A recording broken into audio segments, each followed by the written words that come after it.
Last class में question दिया था रिव्यू करने के लिए, हमें चार्ज फाइंड आउट करना था कार्बन का। ठीक है, चलो देखते हैं कैसे करते हैं इनको। जो कार्बन है, कार्बन का चार्ज निकालना, चार्ज किसी का भी निकालना आपने सीखा हुआ है कि एलिमेंट का एटॉमिक नंबर पता होना चाहिए, तो सबको पता है कार्बन का एटॉमिक नंबर 6 है। ठीक है, कॉन्फ़िगरेशन पता होना चाहिए 2 4। अब 4 जो आता है, अब यहाँ पर हम क्या कर सकते हैं, जब लास्ट लेक्चर में सीखा था, ये 4 या तो गेन करेगा, गेन करेगा तो क्या हो जाएगा, गेन करेगा 8 हो जाएंगे, ऑक्टेट पूरा। ठीक है, या 4 लूज करेगा। अब 4 लूज करने से क्या होगा, 4 लूज करने से आउटर मोस्ट में सिर्फ 2 रह जाएंगे, यानी ये डबलेट फॉलो करने लग गया। तो अगर ये 4 गेन करके ऑक्टेट पूरा करता है, या 2 लूज करके डबलेट पूरा करता है, दोनों ही केसेस में क्या हो जाएगा, स्टेबल हो जाएगा। ठीक है, तो स्टेबिलिटी उसको मिल जाएगी दोनों केसेस में। तो क्वेश्चन हमारा अभी भी वही स्टैंड अप करता है, वही स्टैंड अप करता है हमारा क्वेश्चन कि ये 4 पॉजिटिव होगा या 4 नेगेटिव होगा। अगर ये 4 गेन करना है तो 4 नेगेटिव होगा, 4 लूज कर रहा है तो 4 पॉजिटिव होगा। दोनों ही केसेस अभी तक सेम स्टैंड कर रहे हैं। तो इसके पीछे आंसर ये आता है कि जो कार्बन है, कार्बन का 4 गेन करने के लिए इसके पास इतनी एनर्जी नहीं होती कि इसका न्यूक्लियस उन 4 इलेक्ट्रॉन्स को अट्रैक्ट कर सके। कैसे कह रहा हूं ये बात, सबको पता है ना कि ये न्यूक्लियस में पॉजिटिव चार्ज होता है और वो शेल के इलेक्ट्रॉन्स के साथ, नेगेटिव इलेक्ट्रॉन्स के साथ एक अट्रैक्शन रखता है। उसी अट्रैक्शन की वजह से जो इलेक्ट्रॉन है उस न्यूक्लियस के अराउंड में रिवॉल्व करते हैं। ठीक है, तो यहाँ पर 4 गेन करवाने के लिए उस न्यूक्लियस के पास प्रोटॉन कितने होंगे, एटॉमिक नंबर है 6, तो वो पॉसिबल नहीं है। 4 लूज करवाना भी डिफिकल्ट केस हो जाता है। 4 लूज करवाना डिफिकल्ट केस कैसे है, अगर आप एक इलेक्ट्रॉन लूज करते हो या करवाते हो एटम से, तो उसके न्यूक्लियस और आउटरमोस्ट इलेक्ट्रॉन के बीच में जो डिस्टेंस होगा, इसको बना के दिखाता हूं। यहाँ पर ये न्यूक्लियस हो गया, ठीक है, ये 2 इलेक्ट्रॉन, ठीक है, ये आपके 4 इलेक्ट्रॉन बनेंगे यहाँ पे। तो ये कार्बन है, मैं यहाँ पे लिख देता हूँ 6 प्रोटॉन। ये कार्बन है, कार्बन के 6 प्रोटॉन का जो फोर्स ऑफ अट्रैक्शन इलेक्ट्रॉन के साथ है कॉन्टिन्यूसली। अगर मैं इनकी बात करूँ इस तरह से अट्रैक्शन फोर्स के लिए, इनके साथ भी होगा, ऑब्वियसली होगा इनके साथ भी, क्योंकि पॉजिटिव प्रोटॉन नेगेटिव इलेक्ट्रॉन, सबको क्लियर है ये बात कि पॉजिटिव और नेगेटिव के बीच में अट्रैक्शन होता है, तो वही अट्रैक्शन के बीच में मिलता है।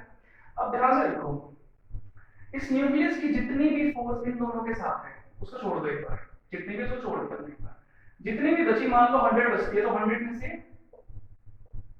इन चारों के पास, हर एक के पास कितनी फोर्स आई, कितनी आई थी हिस्से में, 25%, 25%, 25%, 25%, 25%। सपोज आप इस इलेक्ट्रॉन को बाहर निकाल देते हो, बाहर निकालने के बाद आपके पास केस क्या बनता है, ये इलेक्ट्रॉन बाहर निकाल दिया आपने, आपके पास केस ये बनता है 6 प्रोटॉन 2 इलेक्ट्रॉन्स, और इलेक्ट्रॉन आपने एक निकाला था, ये 3 रह जाएंगे। क्या प्रोटॉन्स की पावर पे कोई फर्क पड़ा, प्रोटॉन यहाँ पे भी 6 थे, यहाँ पर भी 6 है। मैं इसको केस 1 ले लेता हूँ, केस 1, और ये केस 2 ले लेता हूँ मैं। तो केस 1 में भी 6 प्रोटॉन है, केस 2 में भी 6 इलेक्ट्रॉन है। अगर बदलाव कोई आ रहा है, चेंज अगर आ रहा है, तो वो क्या चेंज आ रहा है, आउटर मोस्ट इलेक्ट्रॉन में से मैंने एक इलेक्ट्रॉन कम किया है।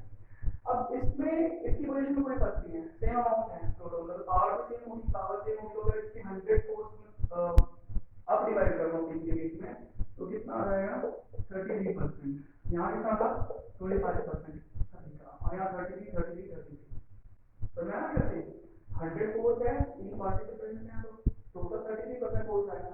तो आप ये देखो कि एक और चीज में क्या डिफरेंस है, एक इलेक्ट्रॉन लूज करने के बाद अट्रैक्शन और ज्यादा बढ़ गया, अट्रैक्शन और ज्यादा बढ़ गया। केस भी अगर हम लो एक और इलेक्ट्रॉन लूज करके, तो सबको क्लियर है कि 2 इलेक्ट्रॉन लगेंगे, फोर्स में लगेगा 50-50 आ जाएगा। तो फोर्स हर एक इलेक्ट्रॉन लूज करने के बाद बढ़ता जा रहा है न्यूक्लियस और इलेक्ट्रॉन के बीच में, इसलिए 4 इलेक्ट्रॉन लूज करना भी काफी डिफिकल्ट हो जाएगा। ठीक है, तो ना तो ये 4 गेन कर सकता, ना ये 4 लूज कर सकता। कार्बन जो है, carbon can not have perfect C4 positive और C4 नेगेटिव चार्ज। मैं कभी लूं, ठीक है, सेम केस होता है सिलिकॉन के केस में। एक और एग्जांपल है silicon, atomic number 14, atomic configuration 2 8 4 आ जाएगा। आउटर मोस्ट में 4 है, 4 अगर ये गेन करे तो ये हो जाएगा, 4 अगर ये लूज करे तो आखिरी में गेन रह जाएगा। सेम कंडीशन वही बनी रहती है, सेम एक्सप्लेनेशन आती है। तो कार्बन जो है ग्रुप नंबर 14 में है, और सिलिकॉन जो है कार्बन के जस्ट नीचे होता है, सेम इलेक्ट्रॉनिक कॉन्फ़िगरेशन है, बिकॉज़ इसके आखिरी में आउटर मोस्ट में 4, इसके आउटर मोस्ट में 4, तो जिनके आउटर मोस्ट में 4 होता है नेचुरली उनमें यही केस अराइज होगा। ठीक है, तो होपफुली सबको क्लियर हो गया। और कार्बन से केस जो पिछले क्लास में आपको एक क्वेश्चन दिया था सॉल्व करने के लिए, एक आर्गन भी था उसमें। आर्गन के बारे में बात करें, मैंने 40 मिनट करने के लिए कहा था। तो जो आर्गन है, आर्गन का एटॉमिक नंबर 18, फर्स्ट 2, 8 एंड 8। तो सबको क्लियर है ये बात कि इसका ऑलरेडी ऑर्डर शेयर कंप्लीट है, तो ना तो ये लूज करने वाला ना ही गेन करने वाला, क्योंकि ये ऑलरेडी स्टेबल फॉर्म में है। और अगर ये स्टेबल फॉर्म में है तो ये कोई चार्ज शो नहीं करेगा। क्लियर?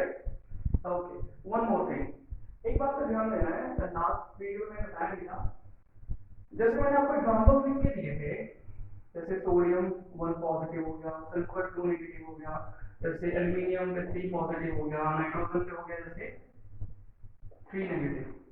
तो जितना चार्ज होता है उस चार्ज को हम बोलते हैं oxidation number.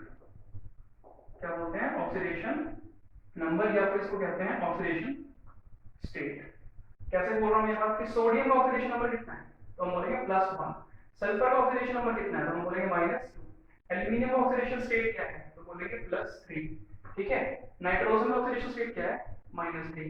It's not like maths की तरह नहीं होगा ये कि जैसे हम बोल रहे हैं कि ये 1 है, हमें प्लस बोलना पड़ेगा। मैथ्स में होता है ना कि अगर कोई साइन नहीं है तो प्लस है, ये -2, ये कितना है +3, प्लस हमें यूज करना पड़ेगा। ठीक है, वन मोर थिंग, जैसे सल्फेट के ऊपर 2 नेगेटिव चार्ज है, तो आप ये नहीं कह सकते कि इसका ऑक्सीडेशन स्टेट 2 नेगेटिव है, ये इन दोनों का मिलाकर के ऑक्सीडेशन स्टेट है 2 नेगेटिव। समझ में आई बात? तो चार्ज का जो नंबर होता है उस नंबर को हम क्या कहते हैं? ऑक्सीडेशन नंबर या ऑक्सीडेशन स्टेट। तो होपफुली पूरा टॉपिक जो हमारा प्रीवियस क्लास का था उसका जो क्वेश्चन था वो समझ में आ गया सभी को। तो आज हम नेक्स्ट टॉपिक, नया टॉपिक स्टार्ट करते हैं। ठीक है, सो स्टूडेंट्स नेक्स्ट टॉपिक कर रहे हैं फॉर्मूला मेकिंग का। फॉर्मूला मेकिंग जो है बड़ी इंपॉर्टेंट चीज है और ये हमें आनी चाहिए केमिस्ट्री में, क्योंकि आप केमिस्ट्री में होपफुली बार बार केमिकल नेम ही सुनते हैं। कई बार होते हैं केमिकल नेम, कई बार होते हैं कॉमन नेम। वो नेम तो बाद की बात है, पहले फॉर्मूला मेकिंग आनी चाहिए। ठीक है, तो फॉर्मूला मेकिंग सीखते हैं। सबसे पहले मैं यहाँ पे दो बातें क्लियर कर दूं। यहाँ पे ज्यादातर होता है ऐसा कि अगर किसी नाम में IDE लगा है, ठीक है, तो इसका मतलब ये नेगेटिव सेंस होती है कि किसी भी अगर एलिमेंट का चार्ज अगर नेगेटिव होगा तो उसके लिए हम आईडी यूज करते हैं। जैसे एग्जांपल देखता हूं इसका, जैसे मैं कहता हूं क्लोराइड, क्लोराइड तो ये कहां से आया है? क्लोरीन से आया है। आपने 30 तक एलिमेंट्स पढ़े हैं, क्लोरीन सुना होगा, तो क्लोरीन से क्लोराइड आया है। ठीक है, आइड। ठीक है, तो ये क्लोरीन पे नेगेटिव चार्ज होगा इसका मतलब। जैसे कि सल्फाइड, सल्फाइड भी IDE लग जाए इसमें, इसमें भी नेगेटिव सेंस आएगी, नेगेटिव चार्ज आएगा, यानी नेगेटिव चार्ज होगा इसमें। ये होता है जैसे ऑक्साइड, ठीक है, ऑक्सीजन, ऑक्साइड आया ऑक्सीजन से, सल्फाइड सल्फर से। ठीक है, तो ये एलिमेंट्स के नाम से बन रहे हैं, ये क्लियर हो गया होगा। ठीक है, तो इस तरीके से चार्जेस हम आइडेंटिफाई कर सकते हैं। ठीक है, तो आइड जहां पर मिले तो वहां पर पूरे चांसेस है कि वहां पर नेगेटिव चार्ज होगा।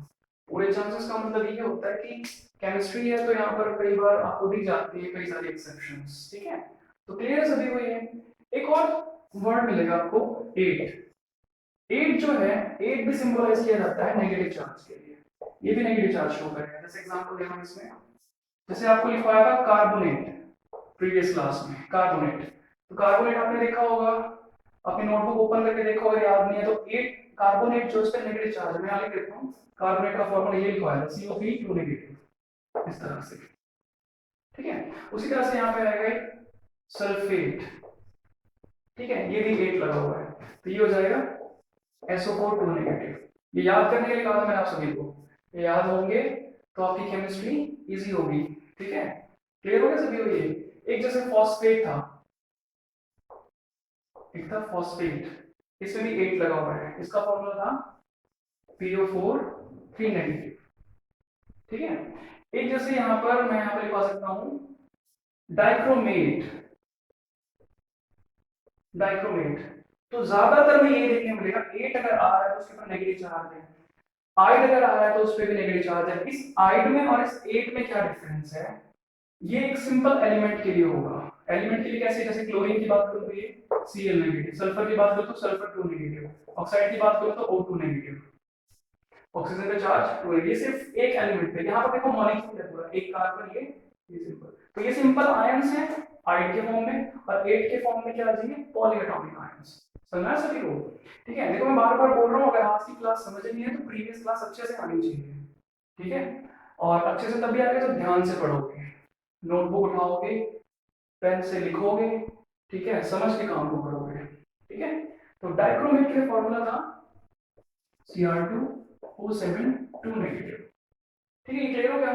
एक और यहाँ मैं बता रहा हूँ, एक है ITE, ये भी पॉलीएटॉमिक आयंस में आ जाता है। अगर आइट है तो वो भी नेगेटिव होगा। एग्जांपल दे रहा हूँ इसमें, जैसे कि सल्फाइड, देखो सल्फेट था 2 नेगेटिव, सल्फाइड में था SO3 2 नेगेटिव, ये देखो मैं SO3 2 नेगेटिव, ये पढ़ा था सबने।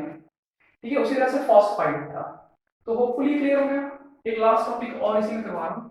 कई बार हमें देखने को मिलता है IUN, ये होता है IUN में आगे तो सिंबलाइज करता है पॉजिटिव चार्ज को।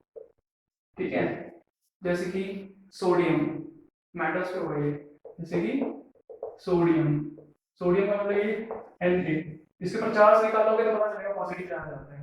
पोटेशियम आता है इसके अंदर, पोटेशियम, इसमें भी IUM आ गया।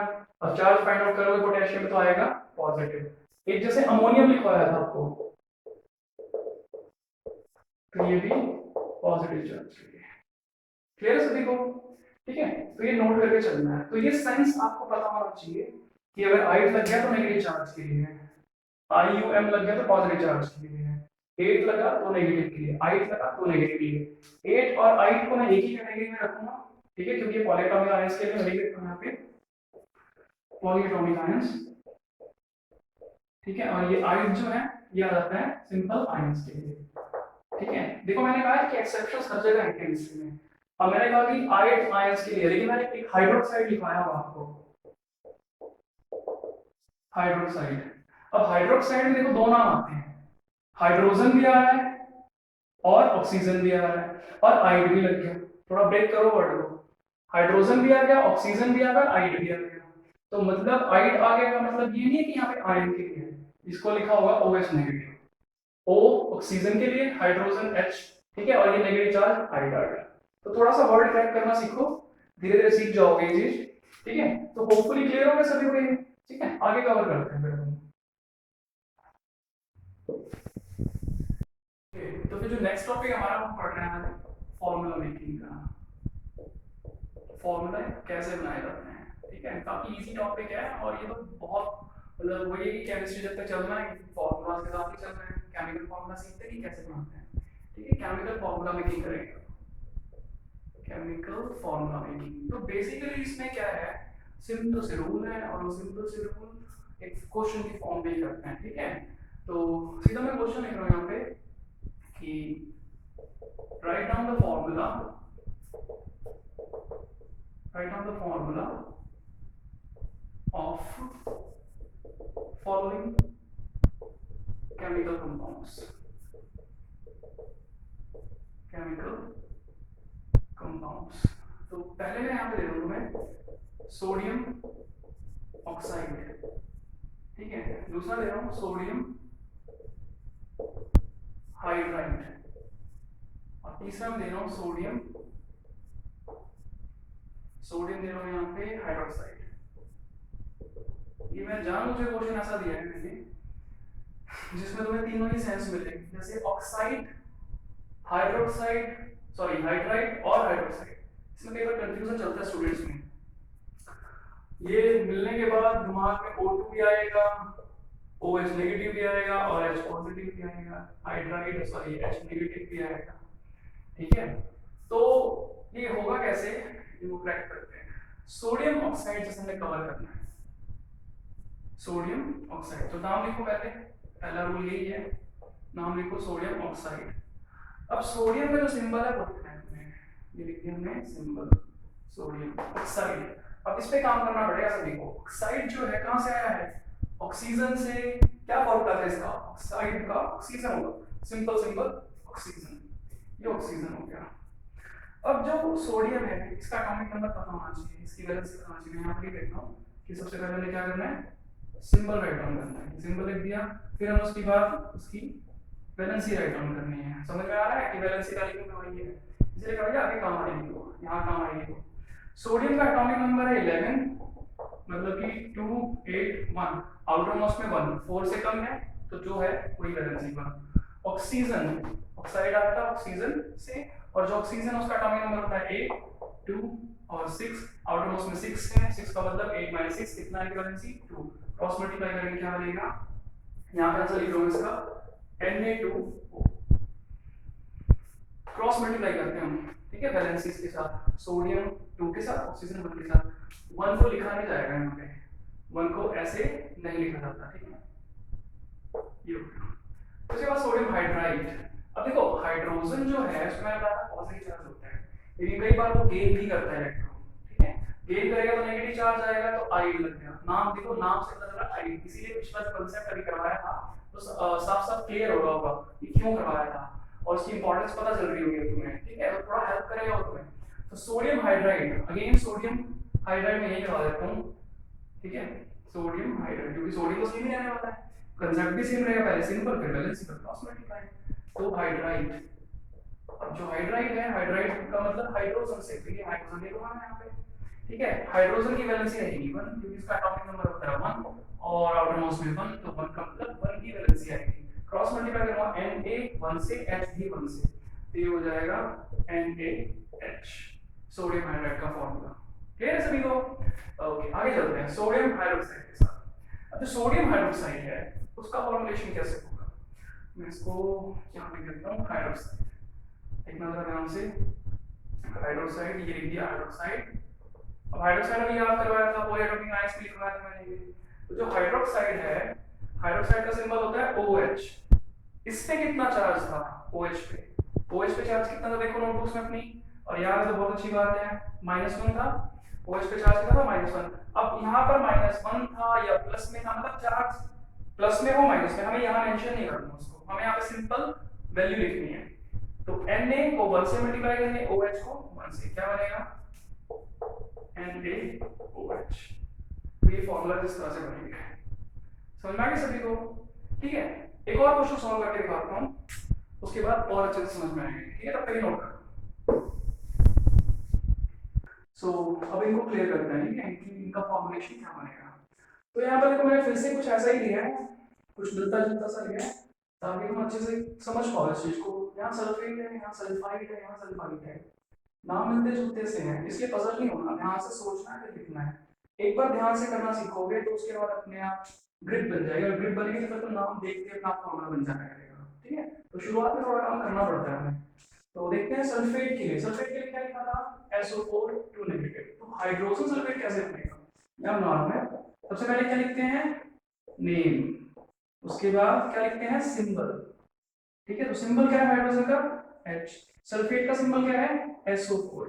देखो चार्ज 2 नेगेटिव है पर मैंने बताया उसको मेंशन नहीं करना, ठीक है, उसे याद रखना है हमें। हाइड्रोजन की वैलेंसी 1, सल्फेट के ऊपर चार्ज कितना है -2, मैंने बताया था नेगेटिव नहीं लिखना तो नहीं लिखेंगे, ठीक है, यहाँ पॉजिटिव होता तो भी ना लिखते।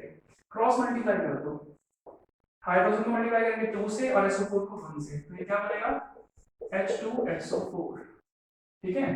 क्या फॉर्मूला हो गया H2SO4, सिंपल है, पहले सिंबल, सॉरी पहले नेम, फिर सिंबल लिख दिया मैंने, हाइड्रोजन का सिंबल हाइड्रोजन के नीचे, सल्फेट का सिंबल सल्फेट के नीचे, फिर हाइड्रोजन की वैलेंसी हाइड्रोजन के नीचे, सल्फेट की वैलेंसी सल्फेट के नीचे, क्रॉस मल्टीप्लाई, तुम्हारा फॉर्मूला सामने है, ठीक है। हाइड्रोजन सल्फेट ये हो गया केमिकल नेम। इसका बहुत ही कॉमन नेम जो है वो है सल्फ्यूरिक एसिड, बहुत बच्चों ने सुना होगा इसको, ऑलमोस्ट सभी ने सुना होगा इसको, सल्फ्यूरिक एसिड, ठीक है। ओके, आगे चलते हैं हाइड्रोजन सल्फाइड। हाइड्रोजन सल्फाइड जो है, हाइड्रोजन सल्फाइड, अब देखो यहाँ पे आइड लगा हुआ है तो होपफुली सल्फर ही होगा यहाँ पर, ठीक है, क्योंकि ये आइड है और ये 8 है, 8 वाला मॉलिक्यूल ले लिया मैंने SO4, आइड वाला भी SO3 होता है सल्फाइड के लिए, देखो H हाइड्रोजन सल्फाइड सल्फर से आएगा, हाइड्रोजन की वैलेंसी 1, सल्फर की वैलेंसी 2, क्रॉस मल्टीप्लाई करो कितना आएगा, कितना आएगा H2S, ये हो गया हाइड्रोजन सल्फाइड। कैसे निकाला, हाइड्रोजन एटॉमिक नंबर 1, क्रॉस मतलब कि आउटर मोस्ट में 1 ही इलेक्ट्रॉन होगा। सल्फर के लिए लिखूंगा मैं एटॉमिक नंबर 16, मतलब 2 8 6 कॉन्फ़िगरेशन, जिसको कॉन्फ़िगरेशन नहीं आती लास्ट वीडियो जरूर देखो दोबारा से, ठीक है। 6 आ गया यहाँ पे, और 6 के हिसाब से 8 - 6 करो तो 2 आएगा, यहाँ पे 2, ठीक है। क्लियर है सभी को? हाइड्रोजन सल्फाइड काफी बच्चों ने निकाल लिया होगा अब तक, फिर मैं लिख के दिखा रहा हूँ कैसे होगा। तो आपके पास हाइड्रोजन सल्फाइड जो होगा, हाइड्रोजन सल्फाइड जो होगा वो होगा हाइड्रोजन का सिंबल H, सल्फाइड के लिए होगा SO3। ठीक है, सल्फाइड के लिए होगा SO3। तो हाइड्रोजन की वैलेंसी 1, SO3 की वैलेंसी 2। नोटबुक ओपन करके देखो, इसीलिए कह रहा हूं ये याद होने चाहिए, बहुत जरूरी है। तो H2SO3 ये हो जाएगा H2SO3। ठीक है, क्लियर हो गया सभी को? तो केमिकल फॉर्मूला मेकिंग सभी को आगे होगी। और ये सीखने के लिए देखो मैंने फर्स्ट डे बोल दिया कि एटॉमिक नंबर के बिना कुछ नहीं है, लिख भी रहा है मैं। मान लो तुम्हें हाइड्रोजन सल्फाइड पूछ लिया किसी ने एग्जाम में, और तुम्हें हाइड्रोजन सल्फाइड का हाइड्रोजन का सिंबल पता है, सल्फाइड का मतलब पता है कि सल्फर से है, तुम्हें इसका एटॉमिक नंबर ही नहीं पता, तो कहां से तो वैलेंसी निकालोगे? ठीक है, और सिर्फ यही सोचते रह जाओगे कि तरीका तो आसान था पर हमें नंबर ही नहीं आता, नंबर बिना कुछ नहीं कर सकते। ठीक है, तो तीनों क्लियर हो गए। एक एक्सरसाइज और करवाता हूँ छोटी सी, ठीक है, और फिर उसके बाद कुछ ही एग्जांपल कराऊंगा, एक या दो एग्जांपल, उसके बाद बाकी जो भी करना है एक्सरसाइज दूंगा आपको करेंगे सॉल्व। ठीक है, तो देखते हैं। ओके, नेक्स्ट समझते हैं सिलिकॉन कार्बाइड। ठीक है, सिलिकॉन कार्बाइड जो है, सिलिकॉन कार्बाइड ये लिख दिया, फॉर्मूला सिलिकॉन, सॉरी सिंबल होगा इसका Si सिलिकॉन का। कार्बाइड देखो आईडी की लगा दो और कार्बन है, भी कार्बन से वही कार्बन का symbol C। Atomic number 16 silicon का कितना होता है 14, यानी 286 4 आएगा, 14 होता है 284, तो इसकी वैलेंसी 4। कार्बाइड कार्बन है, कार्बन होता है 6 यानी कि 2 4, इसके भी अक्रॉस में 4 आ गया। तो कई बार ऐसा भी हो जाता है, अभी तक में जो भी एग्जांपल पढ़े थे यहाँ वाली वैल्यू यहाँ वाली वैल्यू से अलग थी, इस बार सेम आ गई। जब सेम वैल्यू होती है तो क्या करना है, क्रॉस मल्टीप्लाई करोगे, क्या फॉर्मूला बनाओगे Si4C4, पर देख सकते हो कि 4 से 4 कर सकता है यहाँ पे, इसको हम सिंपलेस्ट फॉर्म में ले आएंगे, तो ऐसा नहीं करना। ठीक है, इसको गलत नहीं कहेंगे, है तो सही, पर this is not the simplest form. Okay, so we have to go for the simplest form. तो सिंपलेस्ट फॉर्म कैसे करेंगे हम, 4 से 4 कट हो जाएगा कट, तो इसको हम लिख देंगे 1, 4 से 4 कट हो जाएगा, और हम क्या करेंगे यहाँ पर सिलिकॉन को 1 से, कार्बन को 1 से, ये हो जाएगा SiC, ये फॉर्मूला बन जाएगा SiC। ठीक है, क्लियर हो गया? तो एक ये भी वैरायटी थी केमिकल फॉर्मूला की, तो बता दी। ठीक है, आगे देखते हैं कैल्शियम फॉस्फेट का क्या होगा, ये बता देता हूँ। कैल्शियम फॉस्फेट, इसमें भी थोड़ा सा नया सीखोगे, इसलिए दिया है कैल्शियम फॉस्फेट। क्या होगा इसमें, देखो कैल्शियम का सिंबल Ca, फॉस्फेट करवाया हुआ है याद सभी को है, PO4 3 नेगेटिव। ठीक है, सॉरी यहाँ नेगेटिव लिखना ही था। ओके, कैल्शियम की वैलेंसी आएगी 2, एटॉमिक नंबर होता है 20, 20 का मतलब हो गया 2882, आउटर मोस्ट में 12 वैलेंसी। फॉस्फेट के ऊपर चार्ज था 3। ठीक है, तो इसको क्रॉस मल्टीप्लाई करेंगे इस तरह से। अब ध्यान से देखना, जो ये 2 है, 2 किसके साथ मल्टीप्लाई होगा, P के साथ होगा या O के साथ होगा, ऑब्वियसली दोनों के साथ होगा ये। ठीक है, तो इसका नाम मतलब फॉर्मूला थोड़ा ध्यान से लिखना, कैसे लिखेंगे ये लिख देता हूं एक बार, Ca3 इस तरह से। ठीक है, और जो PO4 है उसको ऐसे लिखेंगे PO4। अब ये जो 2 है, 2 मल्टीप्लाई इसके साथ, इन फास्फोरस और ऑक्सीजन दोनों के साथ, तो हम ब्रैकेट यूज करेंगे यहाँ पे। अभी तक हमने ये भी नहीं किया था क्योंकि ब्रैकेट यूज करने की नीड ही नहीं हुई थी हमें, तो PO4 को ब्रैकेट में ले लिया, 2 से मल्टीप्लाई कर दिया क्योंकि 2 से मल्टीप्लाई है। ठीक है, तो ये फॉर्म सही होगी। कुछ बच्चे इसको इस तरह से लिखते हैं Ca3 2PO4, ये जो है बिल्कुल गलत तरीका है। ठीक है, तो इस तरीके से लिखा जाएगा। ठीक है, तो इसका फॉर्मूला हो जाएगा Ca3PO4 ट्वाइस, 2 को भी ट्वाइस बोल दूंगा, PO4 वैसे यानी कि PO4 ट्वाइस मतलब PO4 दो बार लिखा होगा। ठीक है, क्लियर है सभी को? ओके, सोडियम मेटाबोलेट देखते हैं। सोडियम मेटाबोलेट के लिए वेट यही करवा देते हैं, सोडियम मेटाबोलेट फटाफट से करवा देते हैं। सोडियम मेटाबोलेट कैसे होगा, देखते रहो। सोडियम मेटाबोलेट, सोडियम अब मैं नाम लिखना छोड़ रहा हूँ क्योंकि अब सीख चुके हो लिखना हो, ठीक है, वरना फिर बेवजह वीडियो को लेंथ नहीं करना हमें। सोडियम के लिए Na मेटाबोलेट का फॉर्मूला पता है BO2। अब इस पे चार्ज पता है 1, इस पे चार्ज पता है 1, इसकी वजह से 1, इसकी वजह से 1 नेगेटिव होता है चार्ज, नोटबुक देख सकते हो, बनेगा NaBO2, NaBO2। सिंपल है, बहुत बढ़िया। लिथियम ऑक्साइड, लिथियम ऑक्साइड कैसे होगा, लिथियम का सिंबल Li, ऑक्साइड मतलब ऑक्सीजन से बना हुआ है। ठीक है, तो Li लिथियम, लिथियम का एटॉमिक नंबर होता है 3, 3 का मतलब हो गया फर्स्ट में 2, नेक्स्ट में 1, तो आउटर मोस्ट में 1 है तो वैलेंसी कितनी होगी 1 होगी। ऑक्सीजन की वैलेंसी अब तक तो याद ही होगी 2, क्रॉस मल्टीप्लाई करेंगे क्या आएगा Li2O, ठीक है। ओके, तो केमिकल फॉर्मूला मेरी कंप्लीट हो जाती है यहाँ पे। अब मैं लिखने जा रहा हूँ एक्सरसाइज, क्योंकि मैंने टोटल 10 एग्जांपल्स करवाए हैं, ठीक है। अब मैं एग्जांपल्स यहाँ पे लिखने जा रहा हूँ, वो मैं सॉल्व करता हूँ, ठीक है। ओके, देखते हैं। ओके स्टूडेंट्स, तो फिर अब आपको बताना है कि chemical formulas. Okay, sodium chloride, potassium carbonate, magnesium bisulphate, calcium hydroxide, ammonium chloride, oh sorry, aluminum chloride, then ammonium hydroxide, magnesium sulfate, potassium permanganate, aluminum oxide, और last है silicon hydroxide। All the best for this exercise, hopefully easy आप सबके लिए, कर लोगे आराम से, ठीक है। फिर नेक्स्ट वीडियो में मिलते हैं, थैंक यू।